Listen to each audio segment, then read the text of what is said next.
une de nos petites vidéos du calendrier de l'Avent, vous avez déjà été invité à vous arrêter et à déposer, puis à vous ouvrir et à accueillir.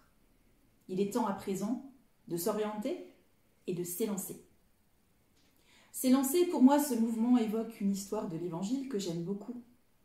C'est l'histoire d'un homme qui s'appelle Bartimée, un homme qui ne voit plus et qui ne vit plus.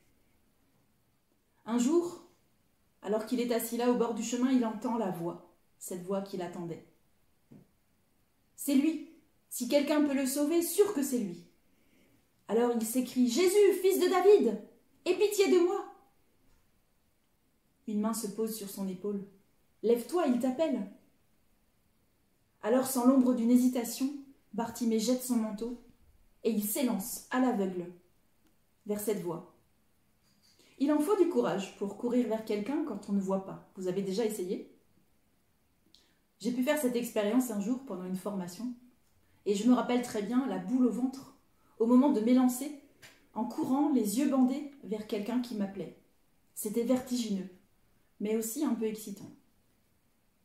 Il y a des moments dans un chemin de vie où il faut s'élancer à l'aveugle, vers un nouveau projet, un nouveau travail, une nouvelle école. Pour certains, c'est chaque matin qu'il faut s'élancer à l'aveugle, dans une nouvelle journée pleine d'incertitudes. Parfois, c'est nous qui choisissons d'aller vers la nouveauté, parfois l'inconnu s'impose à nous et alors il faut s'élancer quand même. Qu'est-ce qui nous donne la force de nous lever et de nous jeter vers ce qui nous attend sans garde-fou ? Un jour, une jeune fille s'est élancée à l'aveugle, dans un projet complètement fou. Quelqu'un lui a dit un jour « Tu seras la mère du Fils de Dieu ». Il faut le croire ça quand même. Eh bien, elle a dit oui, les yeux fermés. Elle a dit oui en chantant.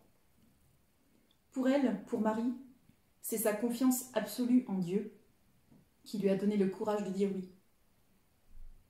Croire en Dieu, c'est s'élancer à l'aveugle, et ça n'a rien d'une évidence. Dans le monde tourmenté qui est le nôtre, dans cette humanité qui a parfois si peu visage humain, dans l'obscurité qui nous environne, il en faut de la foi pour pouvoir dire « je crois en Dieu ». Je crois en Dieu qui a fait le ciel et la terre et tout ce qui vit. Il faut être un peu aveugle. Pourtant, c'est ce que nous croyons et ce dont nous voulons témoigner. Le temps de l'Avent est un temps où nous allumons des lumières. Nous marchons dans la nuit et nous voulons redire face aux ténèbres, nous croyons au Dieu de la vie et de la bonté. Nous le faisons avec persévérance, avec obstination, avec foi, avec un petit grain de folie, mais ce sont les fêlés qui laissent passer la lumière. Alors que Dieu nous donne le courage de nous lever et de nous élancer vers cette lumière. Parce qu'il se pourrait bien que dans notre élan, nous en entraînions d'autres, et que le monde se mette à briller de toutes ces lumières. Allez, je me lance.